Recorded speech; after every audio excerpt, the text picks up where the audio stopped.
నన్ను ఎత్తి తోడుకొని పోగా నా మనస్సునకు కలిగిన రౌద్రాగ్ని చేత బహుగా వ్యాకులపడుచు కొట్టుకొని పోయినప్పుడు యెహోవా హస్తము నా మీద బలముగా వచ్చెను.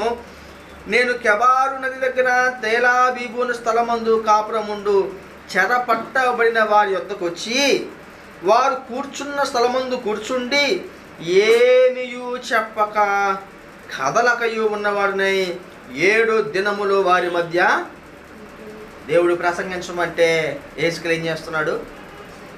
చెప్పలేకపోయాడు. కదలలేదంట, మెదలేదంట, పెదవి కదలలేదు, కాలు కదలలేదు. కదలక మెదలక 7 రోజులు సైలెన్స్ మెయింటైన్ చేశాడు హెస్కేలు 16లో. ఆ 7 దినములు జరిగిన తరువాత యెహోవా వాక్కు నాకు ప్రత్యక్షం ఇలాగు సెలవిచ్చెను, నరపుత్రుడా, ఇశ్రాయేలీయులకు కావలిగా నేను నిన్ను నియమించి ఉన్నాను కాబట్టి నీవు నా నోటి మాట ఆలకించి నేను చెప్పిన దానిని బట్టి వారిని హెచ్చరిక చేయుము. నేను నిన్ను వారికి కావలిగా నియమించాను.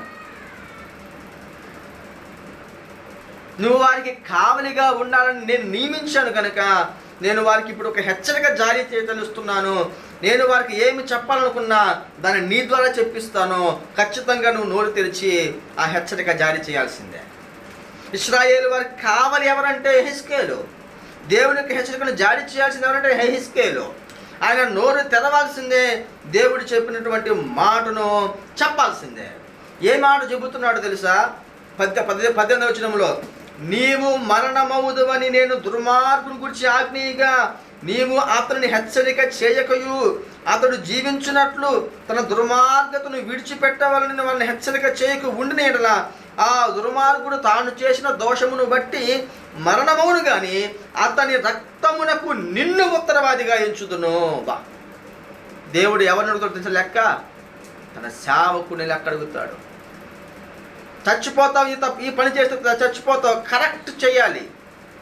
సేవకుడు దోషం చేస్తున్నావు, ఇది చేస్తూ చచ్చిపోతావు అని ప్రకటన చెయ్యాలి. అలా చెప్పకపోతే చేసిన దోషాన్ని బట్టి చేసిన వాడు చచ్చిపోతాడు. అయితే వారి మరణానికి కారకుడు ఎవరంటాడంటే దోషం బట్టి కాదు, కానీ ఆ దోషముని గురించి హెచ్చరిక చేయని నిన్నే నేను వాడిని చంపిన వాడి లెక్కలో వేస్తానంటున్నాడు. దేవుని లెక్కలో నిజమైనటువంటి సేవకుడు దేవుడు ఏది చెప్పమంటే అది. యెహెజ్కేలుకు వార్నింగ్ లాగా ఇస్తున్నాడు ఆయన. వానిని హెచ్చరిక చేయక, హెచ్చరిక చెప్పమన్నప్పుడు సంఘములో సేవకుడు హెచ్చరిక చేయాల్సిందే. ప్రజలకు, సమాజానికి ఏ హెచ్చరిక జారీ చేయమని ఆ హెచ్చరిక జారీ చేయాల్సిందే.